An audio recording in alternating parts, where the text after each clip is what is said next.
Hi guys, this is Shilpa Mittal और ये video है हमारा 10th क्लास के स्टूडेंट्स के लिए। हम 13.1 प्रश्नावली 13.1 कर रहे हैं। हमने पाठ 13 पृष्ठीय क्षेत्रफल एवं आयतन शुरू कर दिया है, जिसके हम अभी तक 7 क्वेश्चंस कर चुके हैं।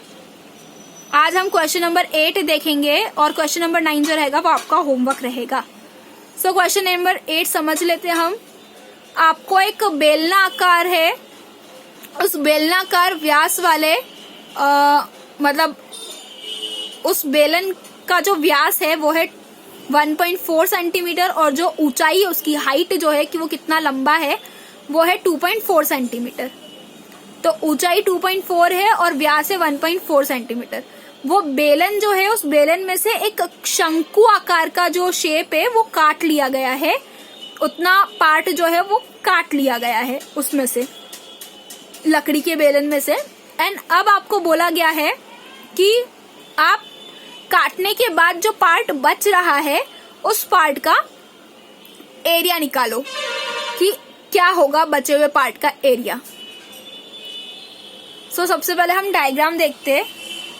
डायग्राम कुछ इस तरीके का है कि ये एक बेलन शेप्ड है, बेलन के आकार है ये, उसकी हाइट है 2.4 सेंटीमीटर मतलब ऊंचाई, और जो डायामीटर है, व्यास जिसे हम हिंदी में बोलते हैं, वो व्यास है 1.4 centimetre.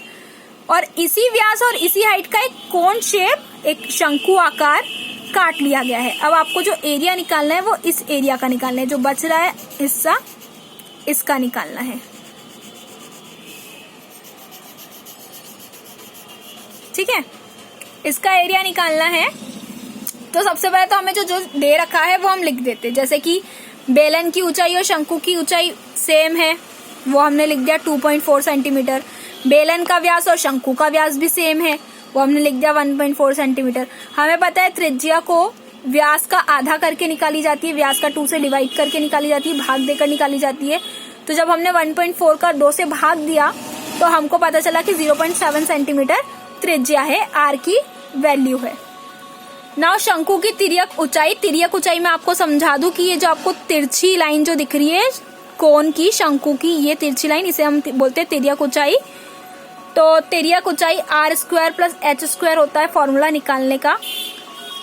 Are square that means 0.7 का स्क्वायर, क्योंकि त्रिज्या हमारी जो है आर जो है हमारी 0.7 है और ऊंचाई है 2.4, तो हमने ऊंचाई का 2.4 का स्क्वायर कर दिया। 0.7 को जब 0.7 से स्क्वायर, मैं आपको समझा दूं, 0.7 स्क्वायर का मतलब है 0.7 का 0.7 से गुणा करना।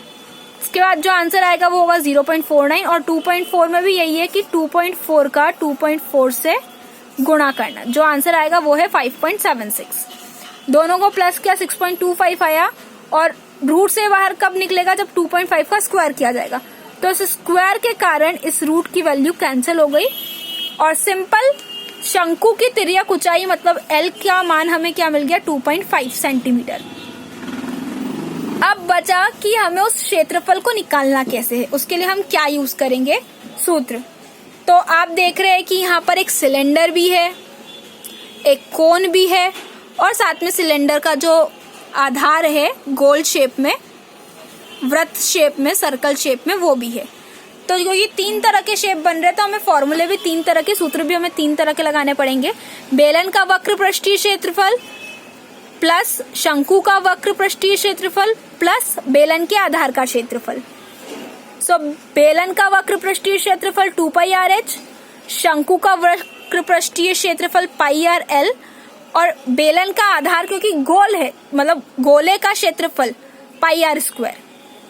अब आप देख सकते हैं कि जो पाई आर है वो दोनों में, तीनों में एक्चुअली कॉमन आ रहा है, एक जैसा आ रहा है। तो हमने पाई आर को बाहर निकाल लिया कॉमन बनाकर। यहाँ से बचा 2h, यहाँ से बचा l, और यहाँ आर स्क्वायर था, एक आर बाहर चला गया तो अंदर बचा केवल एक आर। अब हम रखेंगे वैल्यूज। पाई की वैल्यू कांस्टेंट है, कभी बदलती नहीं है, 22/7। त्रिज्या का मान हमने निकाल लिया था 0.7, त्रिज्या का मान हमने 0.7 निकाला था। जहां पर ऊंचाई की बात आएगी हम 2.4 रखेंगे, और जहां पर तिर्यक ऊंचाई L की बात आएगी वहां हम 2.5 रखेंगे। तो उसी के हिसाब से हमने H की जगह 2.4 रखा, L की जगह 2.5 रखा और त्रिज्या की जगह 0.7 रखा। 2 का 2.4 से गुणा किया तो 4.8 और 2.5 में 7 को प्लस किया 0.7 को तो 3.2। ये आप खुद से भी करके देख सकते, क्रॉस चेक कर सकते सारी वैल्यूज। इन दोनों को प्लस किया तो 8.0 आ गया। बाहर हमने क्या किया, क्योंकि ये डेसिमल का डिजिट था तो हम किसी के भी नीचे 1 तो लिख ही सकते।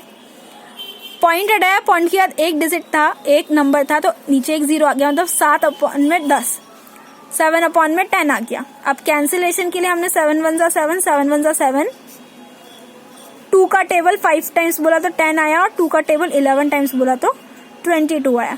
तो आपके पास बचा 11 नीचे 5 और गुणा में 8, 11 नीचे 5 गुणा में 8। इन दोनों को जब डिवाइड किया, इन दोनों को जब आपस में भाग दिया तो आंसर आया 2.2। 2.2 का 8 से गुणा किया तो आंसर आया 17.6 सेंटीमीटर स्क्वायर। तो फाइनली जो हमें निकालना था शेष ठोस का क्षेत्रफल, वो आया है 17.6 सेंटीमीटर स्क्वायर। यह आपका फाइनल आंसर है, आखिरी आंसर है। यहाँ पर आपका क्वेश्चन खत्म होता है। सो अगर आपको इस क्वेश्चन में कोई भी प्रॉब्लम हो, कोई भी क्वेरी हो, कुछ भी समझ ऐसा हो कि नहीं आया है या डायग्राम बनाना समझ में नहीं आया है, तो आप प्लीज मुझसे कमेंट सेक्शन में कमेंट करके पूछ लीजिएगा। क्वेश्चन नंबर 9 आपका होमवर्क है एंड नेक्स्ट वीडियो में हम अपनी अगली प्रश्नावली 13.2 शुरू कर देंगे। Thank you.